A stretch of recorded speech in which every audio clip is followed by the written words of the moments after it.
malupit ho itong attack dog niya. Talagang galit na galit, parang gustong manakit.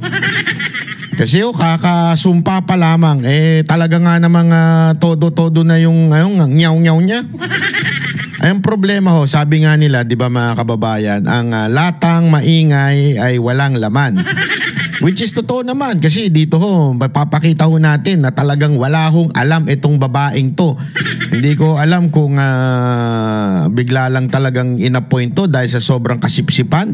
Dahil ho sa araw-araw niyang binabanatan ho ang mga Duterte sa kanyang video. May channel ho kasi ito Meron ho tong channel sa YouTube. At ewan ko nga, meron pa tong radio station. Meron na itong programa. Ewan ko, paano naging abogado ito? Parang walang kaso hatang hinahawakan ito. Hindi ako, nagtatanong lang naman kasi busy kang kakabablog. Busy ka sa radyo mo. O, di ba? Ikaw abogado ka, alam ng mga abogado yan. Dami kong kaibigang abogado. Wala nang oras yan. Wala nang oras manood ng social media. Mas lalo namang walang oras gumawa ng vlog. Actually, may mga nakausap nga akong abogado sabi nga nila medyo parang na hindi pa sa kanila pumapasok na sistema yung ikaw ay isang abogado pero nagbablog ka kasi una-una sabi nila wala daw sa oras at parang medyo hindi pa nila ganun na naiintindihan na parang ang dating sa kanila medyo may katsipan. Pag abogado ka na nagbablog ka, ibig sabihin wala kang kaso. Sa dami unang ginagawa sa kaso, sa isang kaso, kung meron lang, talagang wala ka ng oras. Kaya nga itong babaeng ito, hindi ko alam kung may kaso ba itong hinahawakan, hindi ko alam kung ano ba ginagawa talaga nito sa buhay. Pero ang alam ko, vlogger ito. Na bumabanat sa mga Duterte, tas bigla na lang namulat tayo at siya na ho ang taga-attack sa mga Duterte, sa mga Duterte supporter. Bigla na lang naging attack dog at na-appoint. O, di ba? So magtataka ka talaga dito. Mukhang yun ang dahilan kung bakit siya na-appoint. Dahil siya ay maingay at kailangan ng attack dog ni Marcos. Alam nyo naman po si Marcos, medyo mahina ho ito pag nagsalita. Parang hindi mo maintindihan. Uutal-utal. Hindi niya mabigay yung ano niya. Kita nyo sabi niya nung una, hindi nyo man nakita inconsistency nitong maman to. Sabi niya nung una, hindi siya mag-appoint ng spokesperson. Tapos eventually nag-appoint siya, napalitan. Kada taon napapalitan yung spokesperson niya, di ba? Kaya nga sabi ko nga dito bakit kaya? Siguro naghahanap siya ng pareho niya na gumaganong-ganon. Wala siya makita. Kaya ayun, pinalitan niya. Hindi, biro lamang po. Pero etong bagong in-appoint niya, ang ingay sa social media. Kakaano pa lang, feel niya na.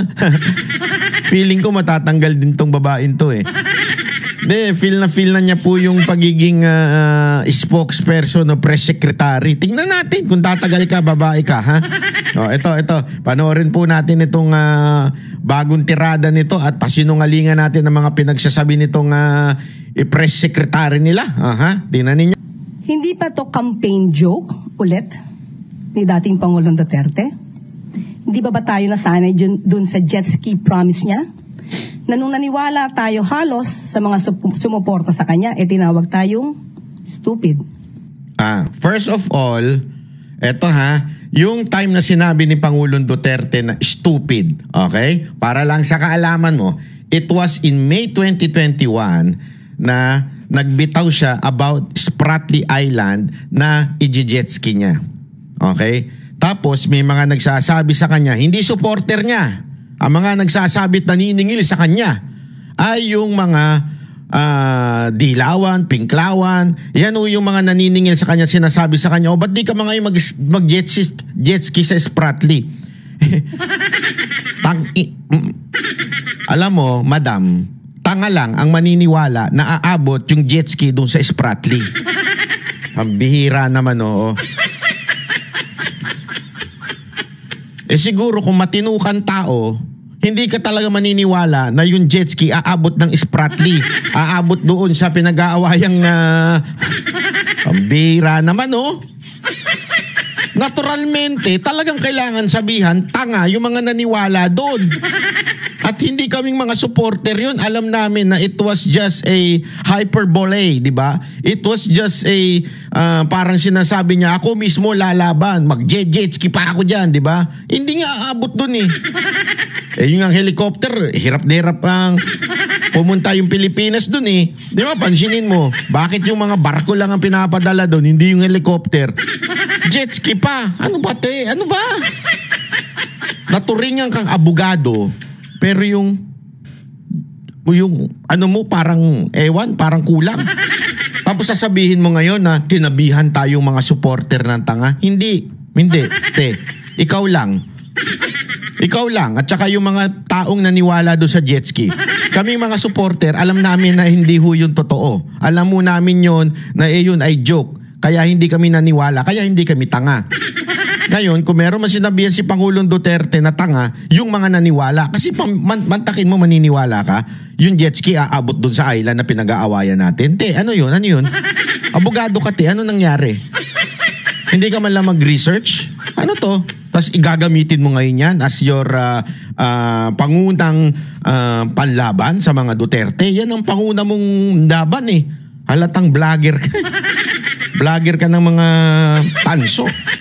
So pag naniwala ba tayo ulit sa sinasabi niyang ito, baka mapagkamalan niya tayo ulit at tawagin tayong stupid. Walang naniniwala. Anyway. Ikaw lang yun. At saka yung mga katulad mo. Bilang ang naniwala dun. We will take this seriously. Para naman hindi magkaroon ng fake news. Lalo na doon sa mga taong nakikinig sa kanya. At maaaring naniniwala pa. Itong issue na to, October 2024, nasagot na ito. Ang nagtataka lang ako, bakit paulit-ulit na binibring up ni dating Pangulong Duterte? Wala ba siya mga economic experts na magsasabi sa kanya kung ano ba talaga ang regular activities ng BSP? Ikaw, wala ka bang researcher na magsasabi sa'yo ng totoong nangyari dyan sa BSP? Bakit kanyo natanong ko kung wala siyang researcher? Mamaya, itatanong nung media magtatanong sa kanya, tingnan mo, nga. Hindi makasagot. Nagmamagaling ka dyan, wala ka namang palang alam. Tingnan mo ha, antayin nyo. Ayon sa BSP, ang pagbebenta ng gold is just a regular activity. How? Why? To pump up the economy. Even at the time, the selling of gold is to pump up the economy. Okay, let's go to economy. Yan. Papakita ko lang sa iyo ha, ate. Ito. Diyan tayo muna. Pakita lang natin, sandali ha, kasi masyadong malaki ka. Paliitin natin. Ayan. Yan yung sinasabi mong economy. Di ba? Why to pump up the economy? Ayan. Philippine posted above target GDP growth of 7.6 in 2022. Yan yung katutungtong lang. Ayan. Tingnan mo na mabuti. Noong 2023, from 7.6, bumaba ng 5.6. Okay? In 2024, bumaba ng 5.6 pa rin. Hindi, sabihin, from 7.6 ng 2022, nandun pa rin siya sa mababa. Sa madaling salita, sabi nga sa GMA News Online, PH miss economic growth target for second straight year. Now, you're saying that the selling of gold is to pump up the economy. Why it didn't happen? Sige, sagot ka. Magkaalaman tayo. Kung may alam ka talaga. Sinasabi mo ngayon na i-pump up yung economy. Diba? Yan ang sinasabi mo. Bakit hindi nangyari? Remember, kasi may diskarte ho dyan. Ang gold is like a stocks. Okay? May panahon na nagbebenta, may panahon na tayo ay nagkikip. Ibig sabihin, hindi tayo dapat magbenta. Merong diskarte yan. Okay? Ituloy natin para sa kaalaman ng lahat. Ayan ha. Diyan pa lang, yung palusot niya na economy daw, sablay na kagad.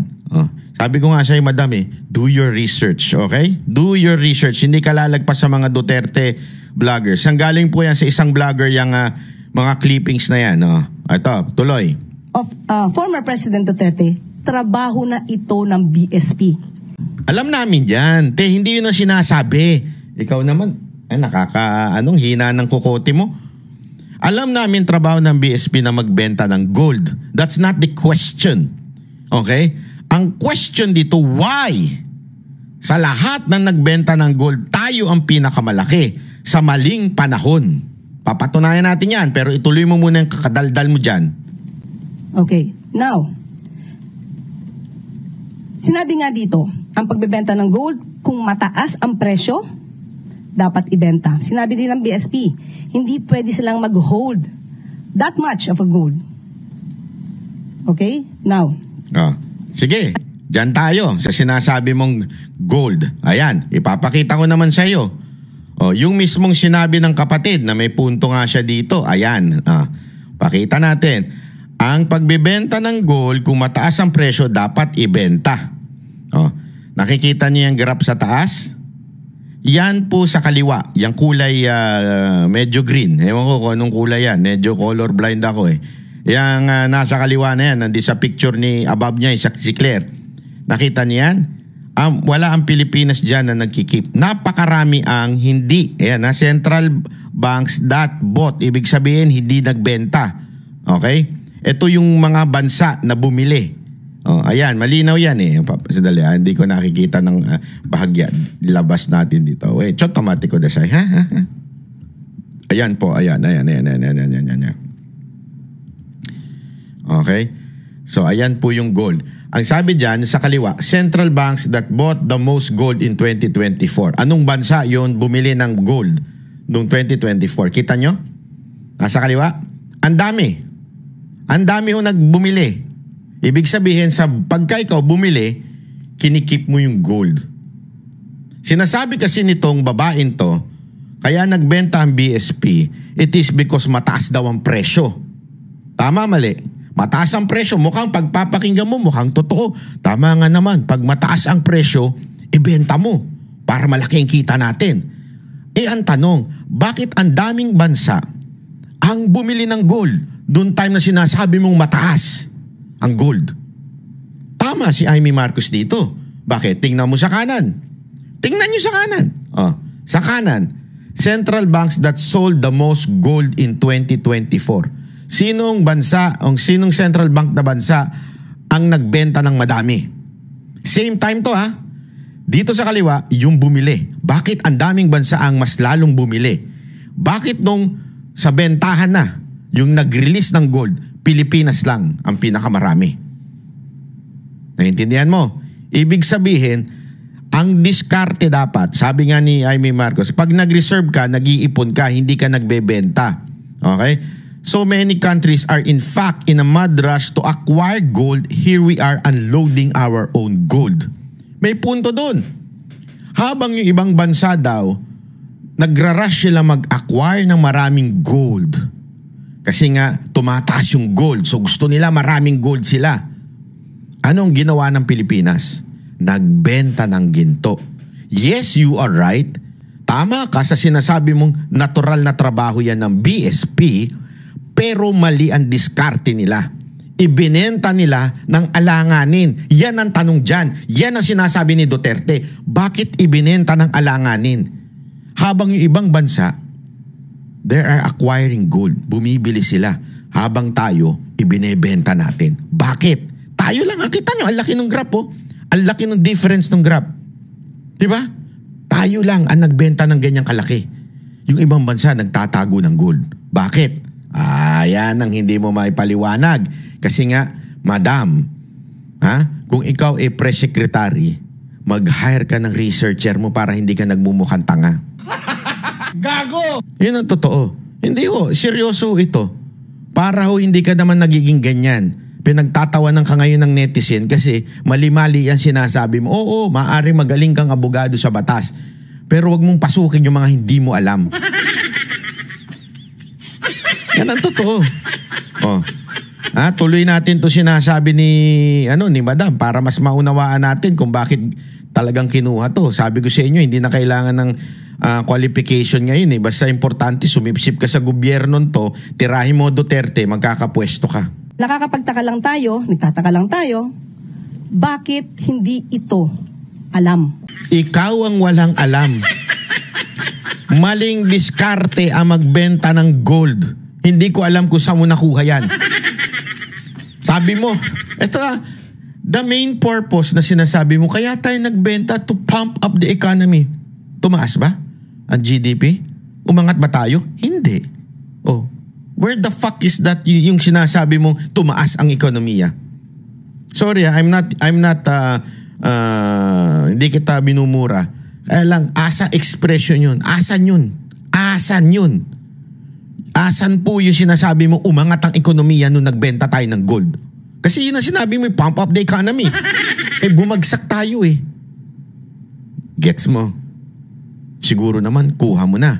O, pangalawa, normal lang nagawain niya ng BSP ang magbenta ng gold. Oo nga, normal. Siyempre sila ang in charge dyan. Ang tanong, tama ba yung panahon ng kanilang pagbebenta? Na naayon sa data, hindi sa kwento-kwento mo, ayon sa data, mali ang magbenta ng madaming gold nun. Ulo. Siguro bago siya magbigay ng ganitong klaseng intriga, mapapansin nyo sa kanya mga statements, hindi naman detailed. Ikaw, bago ka magbigay ng iyong mga salita, kasi supposedly you are the spokesperson of the president eh. Bago ka magsalita ng ganyan, alam mo madam, mag-research ka. Kasi pinahihiya mo na nga yung presidente, mali-mali pa yan sinasabi mo. Mas maganda siguro, bumalik ka na lang sa pagbablog. Wala kayong alam eh. Anong proof niya? Again, as a lawyer, he is a lawyer. He became a fiscal. You are a lawyer. You are a lawyer. Oh, pareho kayong lawyer, pero kung paano magkuha ng ebidensya? Ikaw din, alam mo rin kung paano kumuha na may ebidensya. May pinresinta kang ebidensya dyan? Wala. Kami, mga Duterte supporter, eto pinipresenta namin sa inyo ebidensya na yung sinasabi mong to pump up the economy, walang nangyari. Asan ang ebidensya mo? Nga. Tatanungin ka na media, asan ang data mo? Wala ka masasagot. Tingnan mo. Tingnan mo. No? To get the truth. Bakit sa kanya parang wala siyang ebidensya? Laging paintriga.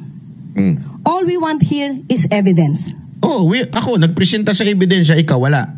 May pinresenta kang ebidensya? May pinresenta kang data? Wala. Asan sinasabi yung ebidensya? Niloloko mo kami.